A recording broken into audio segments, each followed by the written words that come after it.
Okay, hello. It has taken us 6 weeks to get here, talking about the pillars of the Hexaflex. If this is your first time joining in, hello and welcome. I would definitely recommend going back and looking at my bubble that explains each of the pillars if you haven't yet. But today I want to talk about tying them together.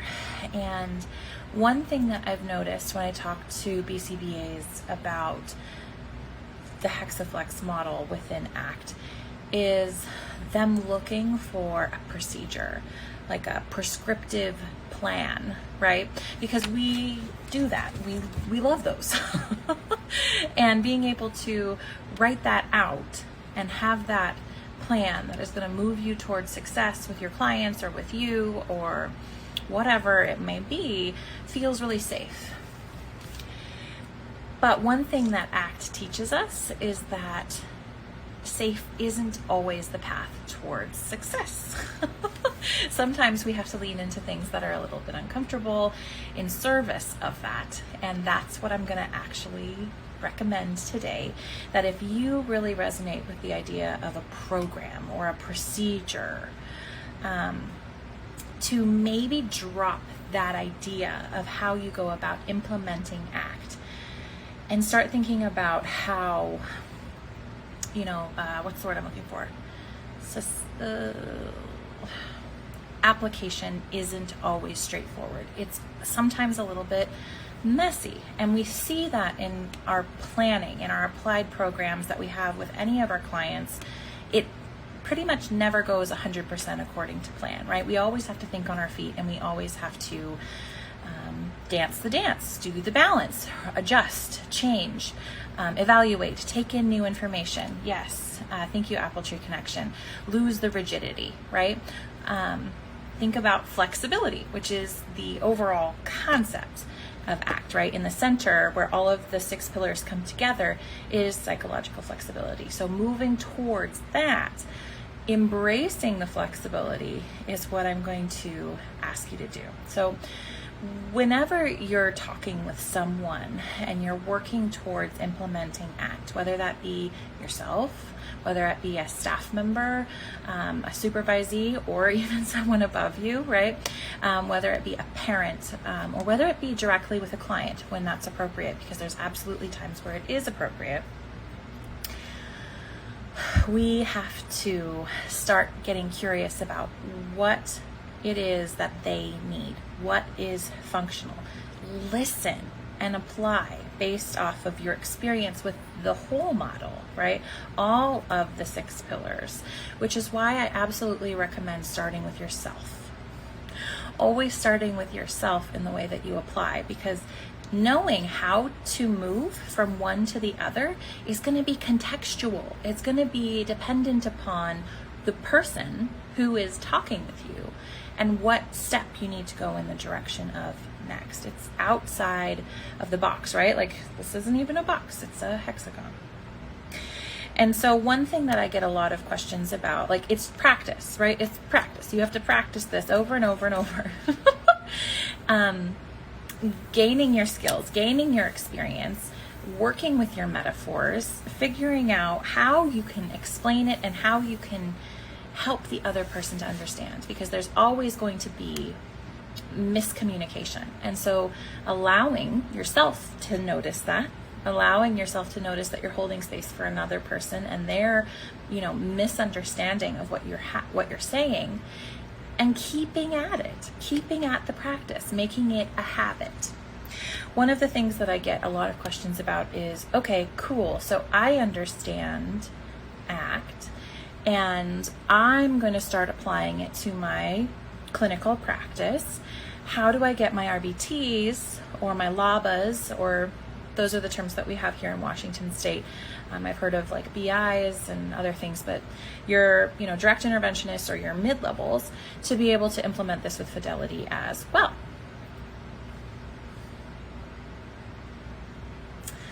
That's a tricky one, because it is more about the practice, right?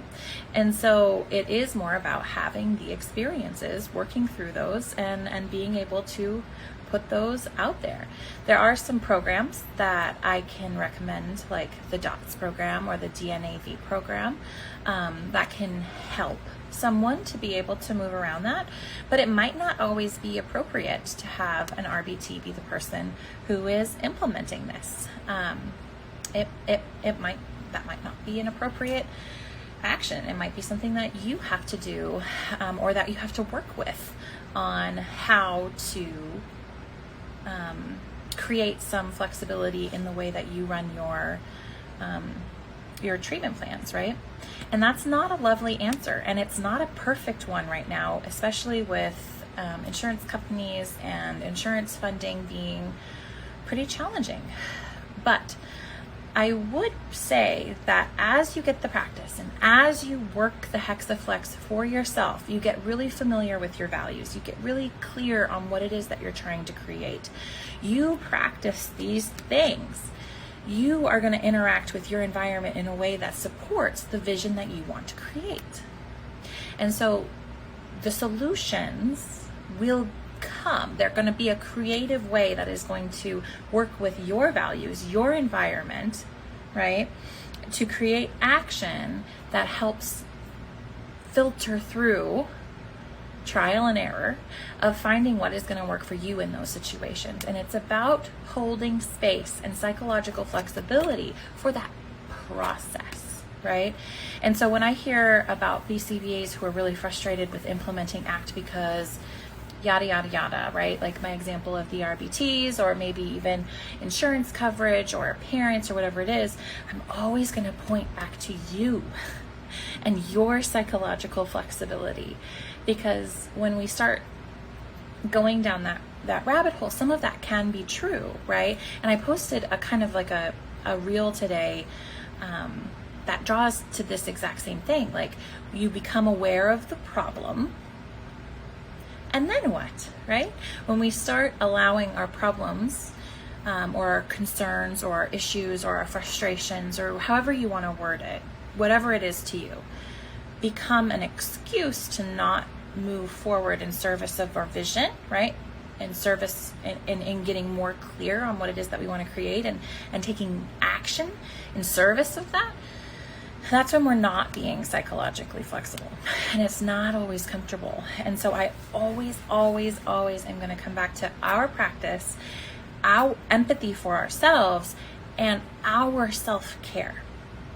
Us being able to create a situation where we can walk this Hexaflex, where we can pour into ourself and we work on ourself and create the self that we want, that is going to lead to change in service of our vision, right?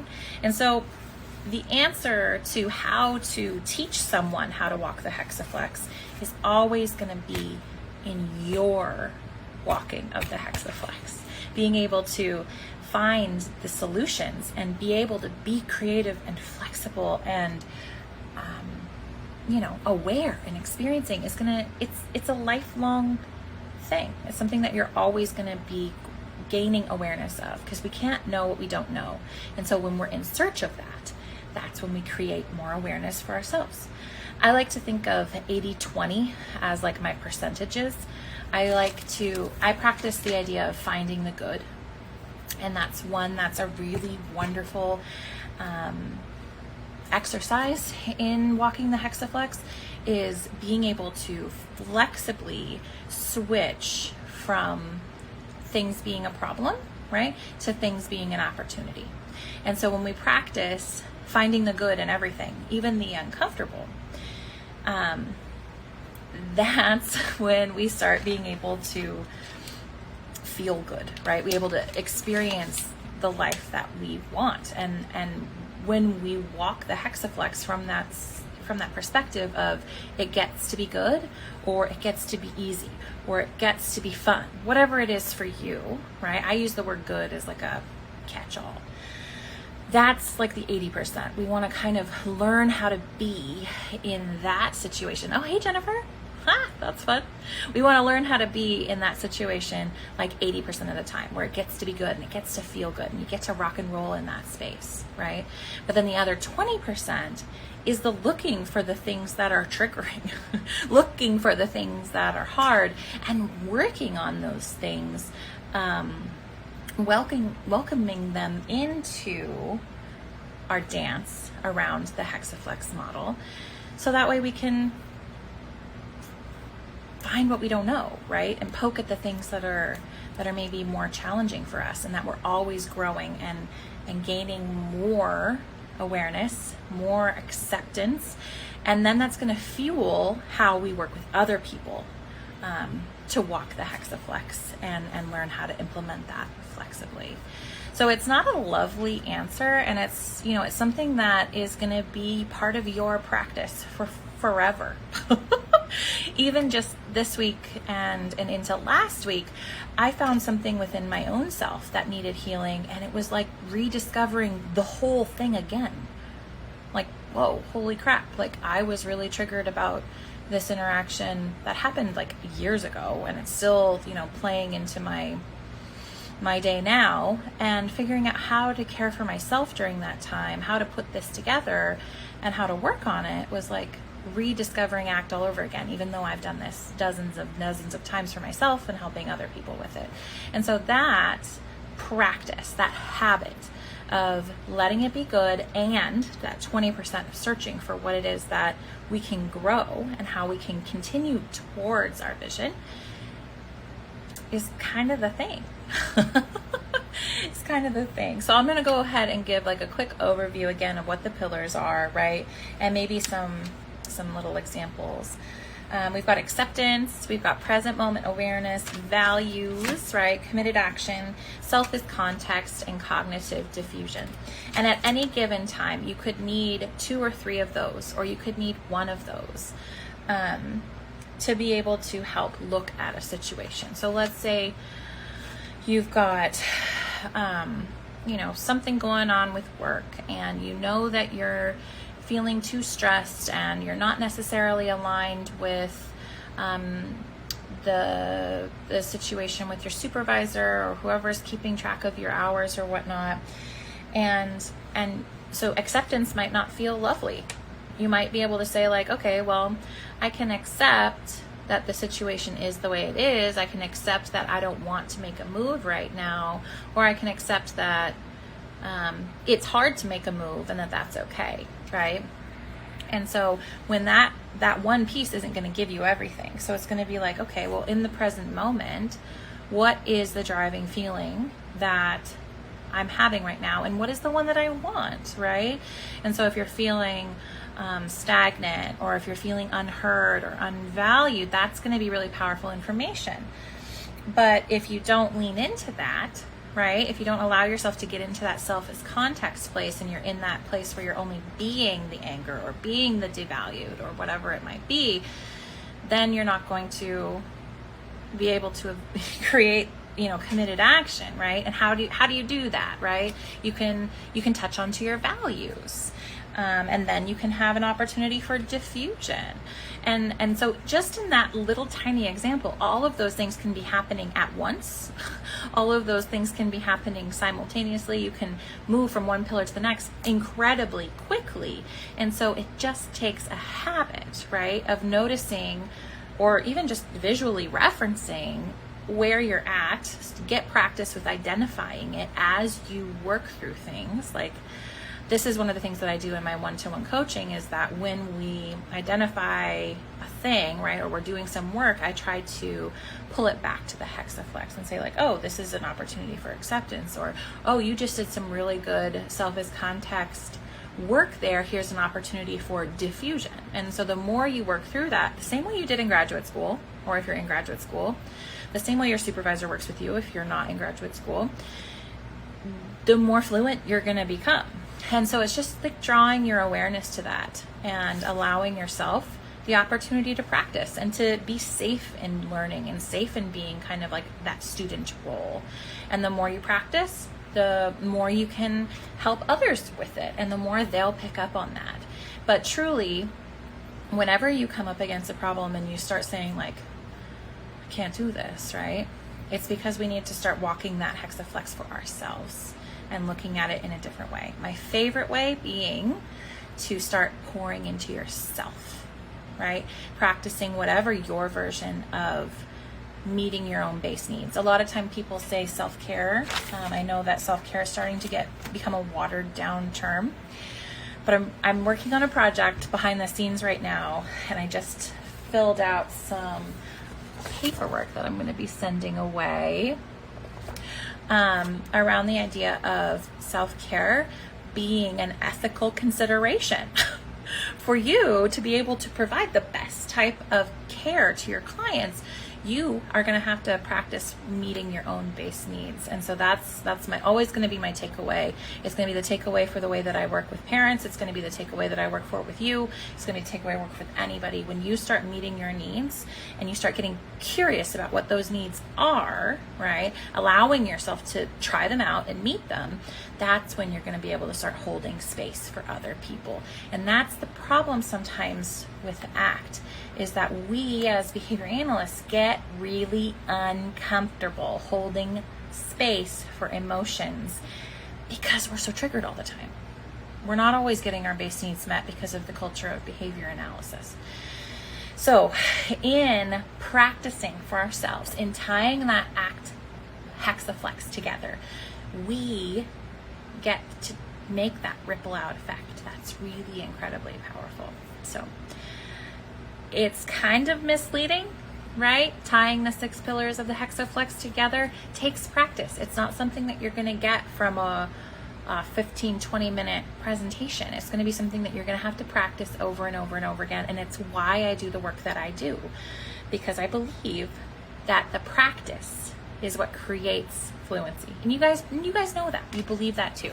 So I hope that was interesting to you. I hope that was fun. I hope that you stay tuned to some of the fun things that I have coming up. I'm going to be launching a more formal thing for the group that I have coming up. I've got a few people who are already interested. We're going to be capping it at 10. It's going to be nice and small. But as you saw with my little pictures, I've got some new exciting things coming up too. I had someone really push me to offer CEs in the future. So I think I'm going to try it. All right. Questions below. DM me with questions, or if you're curious about how you could apply something more specific, let's set up a time to chat.